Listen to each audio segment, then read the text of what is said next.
Урматтуу окуучулар, бүгүнкү сабактын темасы жарык жана жарыктын булактары. Бүгүнкү сабакта биз жарыктын булактары, жарык деген эмне, жарык кантип нурданат, нурданын түрлөрү деген темаларды, суроолорду кайталайбыз. Эми силер жарыктын булактары жөнүндө силер билесиңер. Кадимки от, электр лампасы, чагылган жана күндүн жарыгы, жылдыздар булар табигый жарыктын булактары болуп саналат. Мына жасалма жарыктын булагы шам, лампа, прожекторлор. Ал эми табигый жарыктын булактары күн, жылдыздар, чагылган жана башкалар. 17-кылымда ушул жарык эмне деген суроону чечмелөө боюнча эки теория пайда болгон. Ньютон бул бөлүкчөлөрдүн агымы деп эсептеген, а Гюйгенс үн сыяктуу толкун деп эсептеген. Мына бул Ньютон тарабындагы окумуштуулар жарык булактарынан кандайдыр бир бөлүкчөлөр агып чыгат. Ушул бөлүкчөлөр нерселерге тийгенде чагылат, сынат, же болбосо ысытат деп эсептеген. А Гюйгенс болсо ошол жарыктын булактарынан үн сыяктуу электр толкун чыгат деп эсептеген. Мына ошол толкундар нерселердин өз ара аракеттенишүүнүн натыйжасында ал нерсеге ар кандай таасирлерди пайда кылат деген түшүндүрүүгө аракеттенген. Мына биз кадимки кылдуу инструменттерден комузду алып көрөлүк. Комуздун кылы термелген кезде ал айланасындагы абанын катмарлары да кошо термелет. Ошол термелген катмарлар мейкиндикке тарап, ал башка нерселерге таасир этет. Мисалы, адамдын кулагындагы мембранага таасир этип, ал угуу сезимин пайда кылат. Мына ушул кубулуштарды изилдеп, жарыктагы кубулуштарды жана электромагниттик кубулуштардын жалпы кубулуштардын жалпылыктарын аныктап келип, 20-кылымда Джеймс Максвелл жарык электромагниттик толкун деген тыянак чыгарган. Демек, бул жарыктын булактарынан чыккан электромагниттик толкундар булар заттын атомунан чыгат. Ал заттын атомундагы заряддалган бөлүкчөлөр термелгенде алар мейкиндикке электромагниттик толкунду чыгарышат. Демек, жанагы комуздун кылы термелген сыяктуу атомдун ичиндеги заряддалган бөлүкчөлөр термелгенде алар электромагниттик толкунду чыгарышат. Бул мына ошентип бул 1876-жылы Максвелл бул электромагниттик толкун деген тыянакты чыгарган. Бул тыянакты ал ар түрдүү математикалык теңдемелердин жардамы менен далилдеп, анан кийин бул жарыктын кубулуштарындагы пайда болгон, мисалы, жарыктын ылдамдыгы, жарыктын чагылышы, сынышы сыяктуу кубулуштарды жалпылаштырып, ошол электромагниттик теориясын түзгөн. Мына ошондо тышкы таасирден аракети менен термелгенде атомдогу заряддалган бөлүкчөлөр мейкиндикке электромагниттик толкун чыгарат. Демек, бул атомдун ичинде заряддалган бөлүкчөлөр бар экенин силер билесиңер. Атомдо ядро бар, анын айланасында электрондор термелип жүрүшөт. Заряд, терс заряддалган электрондор термелгенде алар өзүнүн айланасындагы толкунду өзгөртөт дагы, алар мейкиндикке электромагниттик толкун болуп таралат. Мына кийин ошол 20-кылымдын башында физикалык кубулуштардын көпчүлүгүн ошол Максвеллдин электромагниттик теориясын түшүндүрүүгө ылайык келбей калган. Ошондуктан немец окумуштуусу Макс Планк бул жарык электромагниттик толкун, бирок ал үлүш болуп чыгарылат, нерсеге үлүш менен жутулат деген божомолду айткан. Бул Планктын гипотеза деп аталат. А кийин Эйнштейн фотоэффект кубулушун түшүндүрүүдө ошол фотоэффект кубулушунун пайда болгон закон ченемдүүлүктөрүн пайдаланып, бул ошол Макс Планктын кванттык теориясын далилдеп бере алган. Мисалы, жарык бөлүкчөгө жутулат, бирок жутулганда ал үзгүлтүксүз жутулбастан бөлүкчө болуп жутулат дагы. Ал жутулганда анын ичиндеги заряддалган бөлүкчөлөрдү, мисалы, электрондорду термелүү кыймылына келтирип, андан сүрүп чыгарып, аны кинетикалык энергияга ыйгылат. Мына ушул кубулушту түшүндүрүүнүн жардамы менен жарыктын кванттык теориясы калыптанган. Мына карагыла, атомдун ичинде заряддалган бөлүкчөлөр турат. Анын борборунда ядро жайгашкан, аны электрондор айланып жүрөт. Ушул электрондор айланып жүргөндө алар өздүнөн электромагнит толкунду чыгарышпайт. Качан bir орбитадан экинчи орбитага өткөндө же bir энергетикалык абалдан экинчи энергетикалык абалга өткөндө ошондо нурду чыгарат же жутат. Мына мисалы бул жерде сүрөттө карап тургандай электрон өзү bir орбитада айланып атат. Ал төмөнкү орбитага өткөндө өзүнөн нурду чыгарып атат. А эгерде ошол абалынан кайра баштапкы абалдан өткөн болсо, ал нурду жутат. Ошентип атомдун ичиндеги зарядталган бөлүкчөлөр же болбосо электрон өзүнүн энергетикалык абалын өзгөрткөндө жарыкты чыгарат же өзүнөн жутат тургандыгы белгилүү болгон. Эми ушундай кубулуштардын жардамы менен заттардан чыккан жарык кандай жолдор менен нурдануун изилдеп келишип төмөнкүдөй жыйынтыкка келген. Бул жылуулук нурдануусу электролюминесценция, катодолюминесценция, хемилюминесценция жана фотолюминесценция. Мисалы жарык жылуулуктан нурданууну алсак, бул жылуулуктан нурдануу бардык ысыган заттар өзүнөн жарык чыгара баштайт, же болбосо электромагнит толкунду чыгара баштайт. Бул кандайча жүрөт? Атомдор чоң ылдамдыкка кыймылга келген кезде алар бири-бири менен кагылышат дагы. Ошол андагы электрондор bir энергетик абалдан экинчи энергетик абалга өтүп, ал жылуулукту нурдантат. Мына карагыла. Мындай жылуулуктан нурданууга күн, лампалар, же болбосо оттун жалыны булар жылуулук нурданууда. Ошол от күйүп атканда анын ичиндеги температура жогорулайт дагы, атомдордун энергиясы жогорулаган кезде, кагылышкан кезде алар нур чыгара баштайт. Ал эми чыгарган толкундун жыйырчтыгы алардын температурасына жараша болот. Мисалы төмөнкү температурада толкундун жыйырчтыгы төмөн болот дагы, ал эми жогорку температурада чоң жыйырчтыктагы толкун чыгарат. Мына силер өзүңөр турмуштан көп эле кубулуштарды байкайсыңар. Электр лампасында ток аз болгон кезде ал кызарып күйө баштайт. Демек ошондо ал жыйырчтыгы кичине болгон, же болбосо толкун узундугу чоң болгон нурларды чыгарбайт. Качан эгерде анда нормалдуу ток жүрө баштаган кезде анда ал жердеги температура жогорулайт дагы, анда чыгарган толкун узундугу жогорулайт. Башкача айтканда ал саргычтан, кызгылтымдан саргычка өтөт, анан кийин агышка өтө баштайт. Мына ошентип бул чыгарган толкундун узундугу алардын температурасына байланыштуу болот. Мына мындай нурданууну ошол себептен жылуулуктан нурдануу деп аташат. Эми фотолюминесценция. Мына кээ бир заттарды жарык менен нурданткандан кийин алар өздөрүнөн жарык чыгара баштайт. Бул чыгарган жарыгы алардын химиялык составына, түрүнө жараша, агрегаттык абалдарына жараша чыгарган нурлары ар түрдүү болот. Демек, ошолго затка электромагнит толкун тийгенде, жарык тийгенде, ал жарыкты жутуп алат дагы, ал өзүнөн жутуп алган энергиянын бир атомду нурдантып, өзүнөн жарык чыгарат. Бирок чыгарган жарык ал кабыл алган, жуткан жарыкка караганда толкун узундугу көбүнчө төмөнүрөөк болот.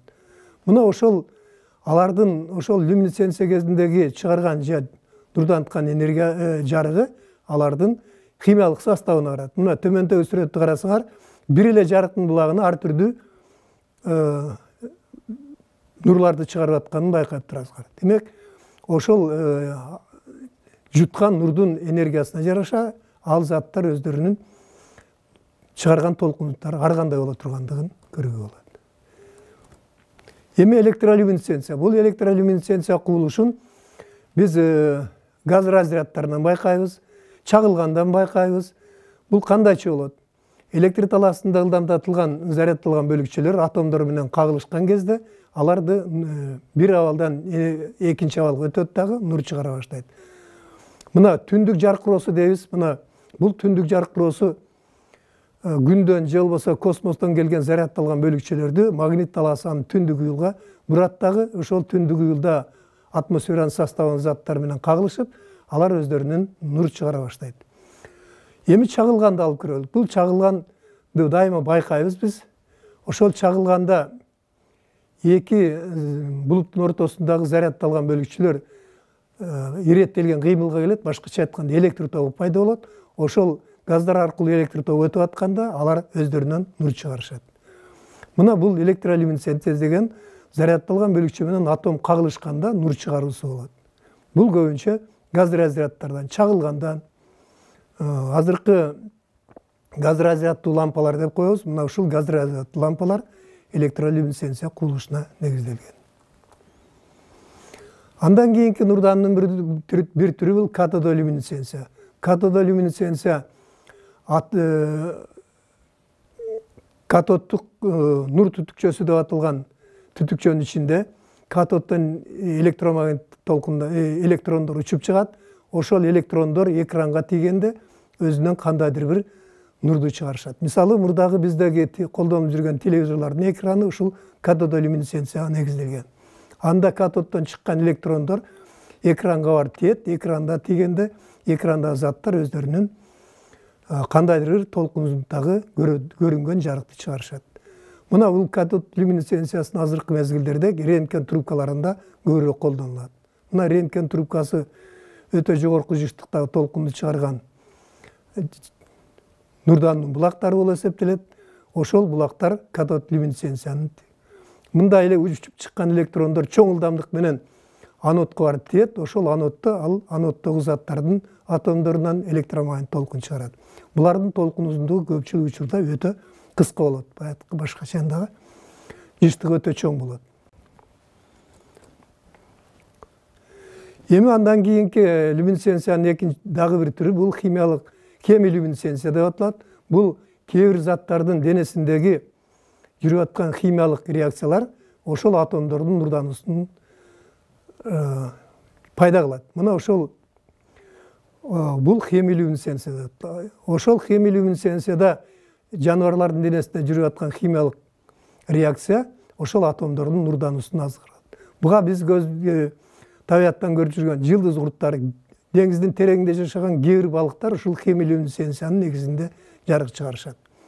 Алардын денесинде жүрүп аткан химиялык реакциялар ошол атомдордун нурдануусун.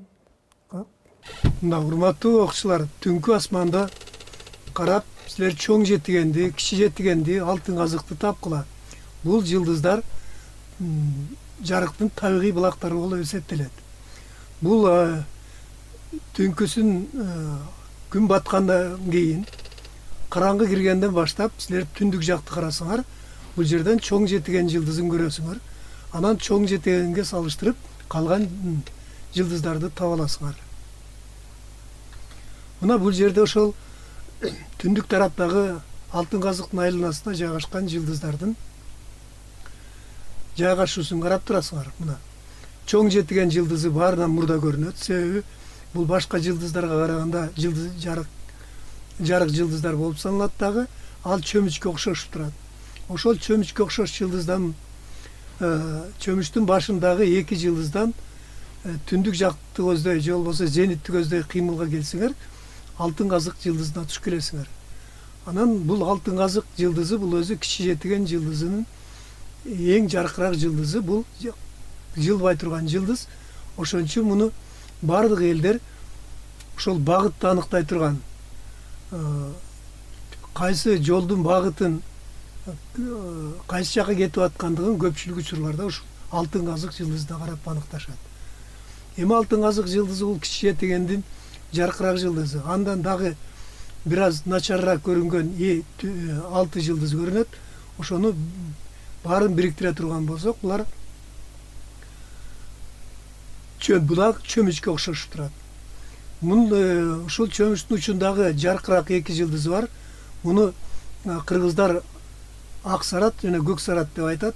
Уламыш боюнча бул жылдыздар Теңир атанын күлүк аттары. Аны Жете Баатыр кайтарып жүрөт деп эсептешет. Ошон үчүн бул дайыма алтын казык аркындап коюп, ошол жылдыздар бардыгы ошол алтын казыкты айланып кыймылга келишет. Андан тышкары ушул чоң жетиген жылдызына кайра келсеңер, ошол чөмүчтүн сабынан андара улансаңар, силер Арктур жылдызына келесиңер. Бул Арктур жылдызы өгүзчү топ жылдызынын эң жаркыраак жылдызы, ага ат коюлуп, анан Арктур деп аташып жүрөт. Андан ары дагы ошол эле сыкты дагы улантсаңар, силер Спика жылдызына туш келесиңер. Бул Спика Дева топ жылдызындагы Сумбула деп аташат. Муну кыргыздар дайыма байкоо жүргүзүп, аларга убакыт аныктоодо көп колдонушкан. Бул спика деген кыргызча Сумбула жылдызы. Анан ошол жерде дагы алтын казыкка жакын жайгашкан азыркы латын тамгасындагы же англис тамгасындагы W тамгасында окшош жылдыздар, буну Кассиопея деп аташат. Бул байыркы гректердин мифтериндеги, уламыштарындагы Кассиопея деген сулуунун атынан коюлган. Буну кыргыздар көкөр деп аташат. Себеби ал омега тамгасы булар кыргыздардын көкөр деген идишине окшош турат. Ошону үчүн аны көкөр деген ат менен колдонушат. Андан тышкары бул жерден ошол көкөр топ жылдыздан, Кассиопеядан андан ары жылдыз десеңер, бул Андромеда топ жылдызы. Андромеда топ жылдызын кыргыздар Бишкек деп аташат. Бул жерде Пегас деген топ жылдыз бар. Бул Пегасты ошол Герген сабагы деп аташат. Герген сабагы деген 4 бурчтуу төрт бурчта жайгашкан, керилип турган кымыз куйчу сабагы окшош. Ал эми ага дагы 3 жылдыз уланышып турат. Муну Андромеда дейт. Ошол Андромеданы кыргыздар Бишкек жылдызы деп аташат. Мына бул силер ушул жылдыздарды таап, алардын жайгашуусун билип алган. Себеби биз мындан ары астрономия сабагын өткөндө ушул жылдыздардын жайгашуусу жөнүндө дагы көп сабактарды кайталайбыз. Эми кыргыздарга дагы өтө белгилүү болгон, кыргыздар өзүнүн жыл эсебин асман илимдерин көбүнчө үркөр деп аталган жылдызга салыштырып айтылат. Үркөр деген жылдыз жөнүндө ырларды силер адабият сабагынан көбүрөөк уккан болушуңар керек. Үркөр топ жылдыз, үркүп кайда барасың? Жоо желимде кызым бар, аштык айдар уулум бар деген ыр бар. Мына ушул ыр ушул үркөргө байланыштуу айтылган ыр. Бул үркөр байыркы замандан бери эле ушул жазгы күн түнтөгөлдө же болбосо 21 мартка жакын чыга баштайт. Бул ушул мезгилдерде адамдар өгүздөрдүн букаларын семиртишип, анан жер айдоого камынышкан. Ушул мезгилде бул жылдыз көрүнүп калат дагы. Ошон үчүн бул букага байланыштуу Букачар деген ат келип чыккан. Мына силер угуп жүргөн өзүңөрдүн гороскобуңарда Букачар деген жылдыз бар. Ошол Букачар топ жылдыздын ичинде үркөр деген жылдыз тобу бар. Ошол бул жылдыз тобу 6-7 жылдыздан турат. Бул ушул жылдыз кыргыздар көбүнчө байкоо жүргүзүп, айдын кыймылын ушул үркөргө катары айтышат. Бул үркөрдүн карата бир топ уламыштар да бар. Үркөр хан деп аташат. Бул үркөр хан өзүнүн өгүздөрүнө соколорду, бурусундарды чегип алып, анан жер айдап жүргөн болот. Ошол жер айдап жүргөн мезгилде анын кызы Үлпүлдөк сулууну ала качып кетет. Ошол ала качып кеткенде анын артынан өзүнүн өгүздөрүн минип, Жете баатырдын аркасынан кубалап, жетейин дегенде Жете баатыр асманга жылдыз болуп учуп чыгат. Үркөр хан дагы өзүнүн өгүздөрү менен асманга учуп чыгып, анан ал дагы жылдыз болуп калат. Анан ал ошол өзүнүн жылдыздарынын өгүздөрүнүн жардамы менен асманды айдап, ал жерге тааруу сээп, анан ошол тааруудан абдан көп мол түшүм алып, алган түшүмүнү самандары, дандары асманга жылдыз болуп чачылып калган. Ошондо жана саманчынын жолу деп аталган аттар пайда болгон. Мына ошентип бул жылдыздар жөнүндөгү уламыштарды эмне үчүн ойлоп чыгарган деп ойлойсуңар? Бул жылдыздар жөнүндө уламыштар ошол балдарды асманга көңүл бурдуруп, аларды үйрөтүп, алардын жайгашыш орундарын, анан ошого карата убакыт эсептөөнү үйрөтүшкөн. Ошол себептен ушул уламыштар бүгүнкү күнгө чейин жашап келет. Андан кийин үч аркар жылдызы. Бул үч аркар жылдызын астрономияда Овен топ жылдызы деп аташат. Овен топ жылдызы дагы бул мергенчиге байланышкан жылдыз. Аталыш ал эми үч аркар дегенде дагы уламыш айтылат. Үч аркар жылдызы Тоотай деген мергенчи болгон. ошол Тоотай мерген өзүнүн жаасын алып, иттерин эрчитип, анан аң улаганга чыгат. Кетип атканда үч аркары учурап калат. Үч аркарды кубалап аркасына жетерде, үч аркардагы асманга жылдыз болуп учуп чыгып кетет. Ошол жылдыз болуп учуп чыгып кеткенде Тоотайдагы өзүнүн иттери менен кошо асманга учуп чыгып, алар дагы жылдыз болуп калышат. Мына ошентип бул жерде үч аркар деген жылдызды силер асман сферасынан ушул жылдызды таап көрүүгө аракет кылгыла. Бул башка жылдыздардан айырмаланып, четинде 4 жылдыз бар. Анын ортосунда кыйгачынан жайгашкан 3 жылдыз бар. Ушуларды жалпысынан бириктирип 3 аркар деп аташат. Ал эми Тоотай жылдызы дагы бар, бирок аны табыш кыйыныраак. Аны кийин астрономиядан байкоо жүргүзө баштагандан кийинирээк көргөнүздөр. Ошентип бул жылдыздар биздин асман чөлмөгүндө булар дайыма жанып тура турган жарыктын булактары. Бул жарыктын булактары кандайча жарыкты чыгарып атышат деген суроо коюлат. Бул жылдыздардын массасы өтө чоң болот. Алар суутектен жана гелий деп аталган заттардан турат көпчүлүк бөлүгү. Мына ошол массасы өтө чоң болгондуктан күн жана жылдыздарды массасы өтө чоң, алардын тартылуунун натыйжасында алар кысыла башташат. Кысылганда температура өтө жогорулайт. 2 миллион градустан ашкандан баштап аларда суутектин ядролору биригип, гелийдин ядросуна айлана баштайт. Так ошондо абдан чоң зор энергия бөлүнүп чыгат. Ошол энергиянын эсебинен бизге жарык чыгарат. Мына бул жарыктын булактары, бул негизги табигый бурактарга күн, жылдыздар кирет. Булардын энергиясынын булагы ошол алардын борборунда, ядросунда жүрүп аткан термоядролук реакцияга байланышкан. Термоядролук реакция бул өтө жогорку температурада жүрөт. Миллиондогон градустарда. Ошондо жеңил ядролор оор ядролорго биригишип, оор ядролорго айланышат. Мына ушул кубулуштун натыйжасында булар жарыктын булактары болуп калышат. Эми силер өз алдынча иштөөгө тапшырмаларды алып алсаңар болот. Мына ушул маалыматтарды табияттан жана интернеттен булмары кеңири таанышсаңар болот. Анан бул 11-класста физика окуу китебинен бул азыркы силер окуп аткан окуу китепте бул темалар жок болот. Ошондуктан мурдагы чыккан 11-класстар үчүн физика китебинен ушул темаларды таанышсаңар болот. Анан кийин 9-класстагы окуу китебиңерден өзүңөр мурда кайталап окугансыңар, ушундан оптика жана киришүү деген бөлүмдөн бул 159 бетте 80 параграфты окусаңар, ушул маалыматтарды кайра кайталап, анан табиятта кубулуштарды байкоо жүргүзүүнүн натыйжасында аларды жалпылаштырып келип, бул сабакты дагы тереңирээк үйрөнүүгө аракет кылгыла. Рахмат.